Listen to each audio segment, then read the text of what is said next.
আকাশবাণী খবর পড়ছি পার্থপ্রতি মিত্র। প্রথমে বিশেষ বিশেষ খবর।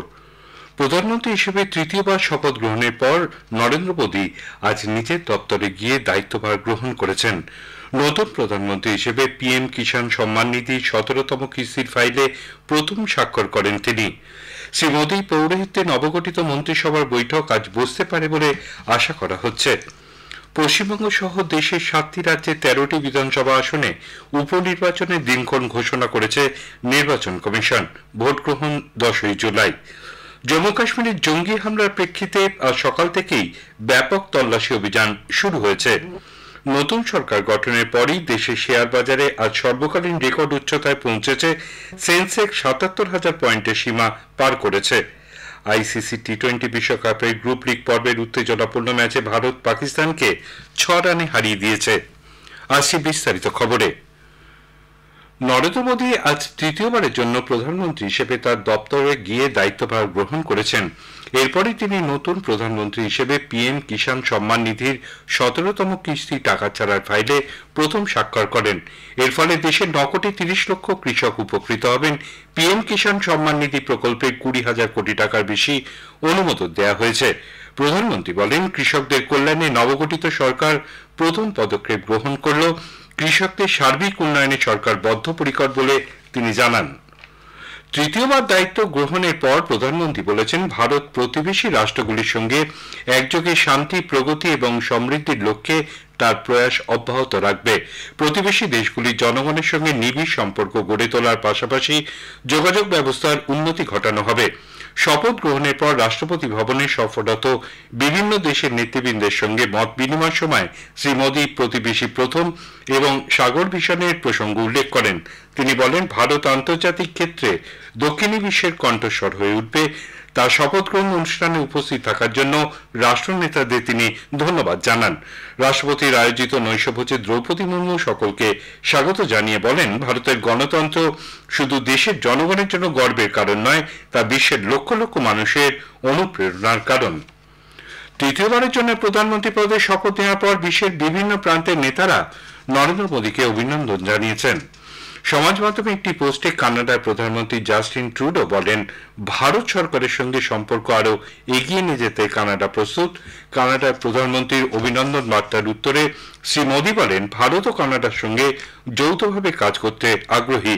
ফিনল্যান্ডের প্রধানমন্ত্রী পেত্তেরি আর্পো বলেছেন, দুই দেশের মানুষের স্বার্থে ফিনল্যান্ড ভারতের সঙ্গে তাদের দ্বিপাক্ষিক সম্পর্ক আরও গভীর করতে উৎসাহী। তার জবাবে মোদী বলেন, ভারতও বিভিন্ন ক্ষেত্রে দুই দেশের অংশীদারিত্ব মজবুত করতে একযোগে কাজ করতে উৎসাহী। স্লোভানিয়ার প্রধানমন্ত্রী রবার্ট গোলাবও বলেছেন, আঞ্চলিক এবং আন্তর্জাতিক ক্ষেত্রে ভারত এবং স্লোভানিয়া একে অপরের সহযোগী হিসেবে কাজ করবে। এর উত্তরে প্রধানমন্ত্রী বলেন, তার তৃতীয় দফাতে ভারত ও স্লোভানিয়ার মধ্যে অংশীদারিত্ব আরও গভীর হবে। উগান্ডার রাষ্ট্রপতি ইয়োরি কে মুসেভেনি, মাইক্রোসফটের প্রতিষ্ঠাতা বিল গেটস প্রমুখ তৃতীয়বারে ভারতের প্রধানমন্ত্রী হওয়ার জন্য নরেন্দ্র মোদীকে অভিনন্দন জানান। শ্রী মোদীও তাদের ধন্যবাদ জানিয়েছেন। প্রধানমন্ত্রী পদে নতুন করে দায়িত্ব গ্রহণের পর নরেন্দ্র মোদী পৌরোহিত্যে নবগঠিত কেন্দ্রীয় মন্ত্রিসভার বৈঠক আজ সন্ধ্যায় বসবে বলে মনে করা হচ্ছে। আগেই জানানো হয়েছে, গত সন্ধ্যায় দিল্লিতে রাষ্ট্রপতি ভবন চত্বরে এক অনুষ্ঠানে শ্রী মোদীকে পদ ও মন্ত্রগুপ্তির শপথ বাক্য পাঠ করান রাষ্ট্রপতি দ্রৌপদী মুর্মু। মোদীর নেতৃত্বে কেন্দ্রীয় মন্ত্রিসভায় আরও যেসব মন্ত্রী শপথ নিয়েছেন তাদের মধ্যে 30 জন পূর্ণমন্ত্রী, স্বাধীন দায়িত্বপ্রাপ্ত 5 জন প্রতিমন্ত্রী ও 36 জন প্রতিমন্ত্রী। এই শপথ গ্রহণ অনুষ্ঠানে বিশেষ অতিথি হিসেবে উপস্থিত ছিলেন বাংলাদেশের প্রধানমন্ত্রী শেখ হাসিনা, শ্রীলঙ্কার রাষ্ট্রপতি রনিল বিক্রমাসিঙ্গে, মালদ্বীপের রাষ্ট্রপতি ডক্টর মোহাম্মদ মইজু, সেসেলসের উপরাষ্ট্রপতি আহমেদ আফিফ, মরিশাসের প্রধানমন্ত্রী প্রবীত কুমার যুগনাথ, নেপালের প্রধানমন্ত্রী পুষ্পকমল দহল প্রচণ্ড এবং ভুটানের প্রধানমন্ত্রী সেলিম তোকবে সহ বিভিন্ন দেশের প্রতিনিধিরা। উল্লেখ্য, জওহরলাল নেহরুর পর নরেন্দ্র মোদী পরপর 3বার প্রধানমন্ত্রী পদে আসীন হলেন। ওড়িশায় বিজেপি দলের প্রথম মুখ্যমন্ত্রী কে হবেন আগামীকাল সে বিষয়ে সিদ্ধান্ত নেওয়া হবে। দলের কেন্দ্রীয় নেতৃত্ব বিজেপি বিধায়ক দলের বৈঠকে পর্যবেক্ষক হিসেবে রাজনাথ সিং এবং ভূপেন্দর যাদবকে পাঠাবে। ভুবনেশ্বর জনতা ময়দানে বুধবার নতুন মুখ্যমন্ত্রী শপথ নেবেন।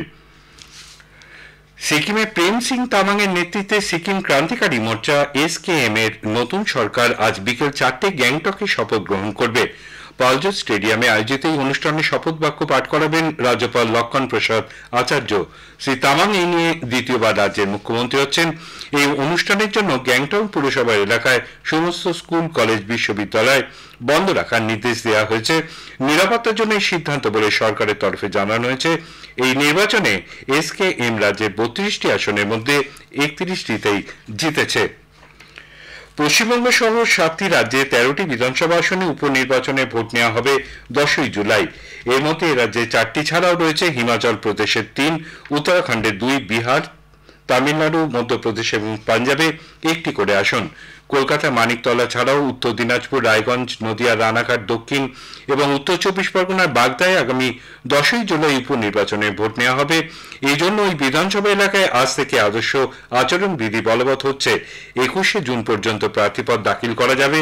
22 ও 23 তারিখে ছুটি থাকায় 24 তারিখে মনোনয়নপত্রগুলি পরীক্ষা করে দেখা হবে। 26শে জুন মনোনয়ন প্রত্যাহারের শেষ দিন। 13ই জুলাই গণনা। ওই মাসের 15 তারিখের মধ্যে নির্বাচন প্রক্রিয়া সম্পন্ন করার বিজ্ঞপ্তি জারি করেছে কমিশন। এই খবর শুনছেন আকাশবাণী থেকে। জম্মু কাশ্মীরের রিয়াসি জেলার তেরিয়াতে জঙ্গি হামলায় কমপক্ষে 10 তীর্থযাত্রীর মৃত্যু হয়েছে, আহত 33। এই ঘটনার সঙ্গে জড়িত সন্দেহভাজন জঙ্গিদের খোঁজে নিরাপত্তা বাহিনী আজ সকাল থেকেই ব্যাপক তল্লাশি অভিযান শুরু করেছে। নিরাপত্তা বাহিনী, সেনাবাহিনী, পুলিশ এবং সিআরপিএফ যৌথভাবে রাজৌরি জেলা সীমান্ত অঞ্চলের তেরিয়াত, পনি, শিবখড়ি বিভিন্ন স্থান ঘিরে রেখেছে।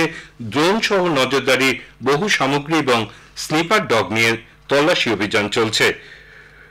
রাষ্ট্রপতি দ্রৌপদী মুর্মু এই হামলাকে মানবতা বিরোধী বলে ক্ষোভ প্রকাশ করেছেন। তিনি বলেন, দেশ নিহতদের পরিবারের এবং আহতদের পাশে রয়েছে। উপরাষ্ট্রপতি জগদীপ ধনখড় এই ঘটনায় গভীর শোক প্রকাশ করেন। প্রধানমন্ত্রী নরেন্দ্র মোদী উপরাজ্যপাল মনোজ সিনহার সঙ্গে পরিস্থিতির বিষয়ে আলোচনা করেন। ক্ষতিগ্রস্তদের সব ধরনের সাহায্যের নির্দেশ দেন তিনি। নতুন সরকার গঠনের পরেই দেশের শেয়ার বাজার আজ সর্বকালীন রেকর্ড উচ্চতায় পৌঁছেছে। এই প্রথম বম্বে শেয়ার বাজার সূচক সেন্সেক্স 77,000 পয়েন্টের সীমা পার করেছে। এর আগে গত সোমবার এক্সিট পোলে লোকসভা ভোটের ফলাফলের গতি প্রকৃতি প্রকাশ হতেই শেয়ার বাজারে ব্যাপক চাঙ্গাভাব লক্ষ্য করা যায়, কিন্তু পরের দিনই গণনার ফলাফল সামনে আসতেই মুখ থুবড়ে পড়ে সূচক। গতকাল নতুন মন্ত্রিসভা শপথ গ্রহণের পর আজ ফের উত্থান লক্ষ্য করা যাচ্ছে। বেশ কয়েকটি ইতিবাচক বিষয় বাজার চাঙ্গা হওয়ার পেছনে অনুঘটকের কাজ করেছে বলে মনে করা হচ্ছে। ভারতীয় রিজার্ভ ব্যাংক আরবিআই 2024-25 অর্থবর্ষে মোট অভ্যন্তরীণ উৎপাদন জিডিপি বৃদ্ধির হার এর আগে 7% থেকে বাড়িয়ে 7.2% হওয়ার পূর্বাভাস দিয়েছে। নতুন করে বিদেশি বিনিয়োগ আসবে বলেও মনে করা হচ্ছে। মারাঠাওয়াড়া অঞ্চলে ঘূর্ণাবর্তের প্রেক্ষিতে ভারতীয় আবহাওয়া দপ্তর গোয়া, মহারাষ্ট্র এবং কর্ণাটকে ভারী থেকে অতি ভারী বৃষ্টির লাল সতর্কতা জারি করেছে। বজ্র বিদ্যুৎ সহ ঝড় বৃষ্টির সম্ভাবনা রয়েছে কর্ণাটক, কেরল, লাক্ষাদ্বীপ ও অন্ধ্রপ্রদেশের বিস্তীর্ণ অংশে। পূর্ব মধ্য ভারত, বিহার, ঝাড়খণ্ড, ওড়িশা, মধ্যপ্রদেশ এবং ছত্তিশগড়ে আগামী 4 দিন পরিস্থিতি একই রকম থাকবে। একই সঙ্গে আগামী 13 তারিখ পর্যন্ত তাপপ্রবাহ পরিস্থিতি বজায় থাকবে পাঞ্জাবের কিছু অংশ, হরিয়ানা, বিহার, ঝাড়খণ্ড, পশ্চিমবঙ্গ, হিমাচল প্রদেশ, উত্তরাখণ্ড, দিল্লি, রাজস্থান ও মধ্যপ্রদেশে।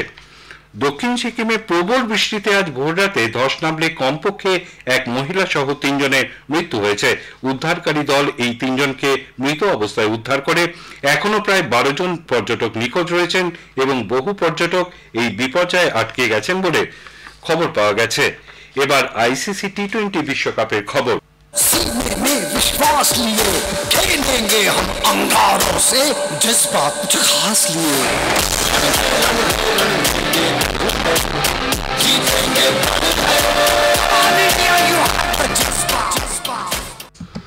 নিউ ইয়র্কের নাসাউ কাউন্টি আন্তর্জাতিক ক্রিকেট স্টেডিয়ামে গতকাল বিশ্বকাপের গ্রুপ লিগ পর্বের উত্তেজনাপূর্ণ ম্যাচে ভারত পাকিস্তানকে 6 রানে হারিয়ে দিয়েছে। পাকিস্তান টসে জিতে ভারতকে ব্যাট করতে পাঠায়। বৃষ্টির কারণে নির্ধারিত সময়ের অনেক পরে খেলা শুরু হয়। খেলা শুরু হওয়ার পরও বৃষ্টির কারণে খেলা কিছুক্ষণ বন্ধ থাকে। ভারত প্রথমে ব্যাট করে 19 ওভারে 119 রানে অল আউট হয়ে যায়। জবাবে ব্যাট করতে নেমে পাকিস্তান 20 ওভারে 7 উইকেটে 113 রান করতে সমর্থ হয়। আজ গ্রুপ লিগ পর্বের ম্যাচে দক্ষিণ আফ্রিকা বাংলাদেশের মুখোমুখি হবে। খবর এখনকার মতো শেষ হলো।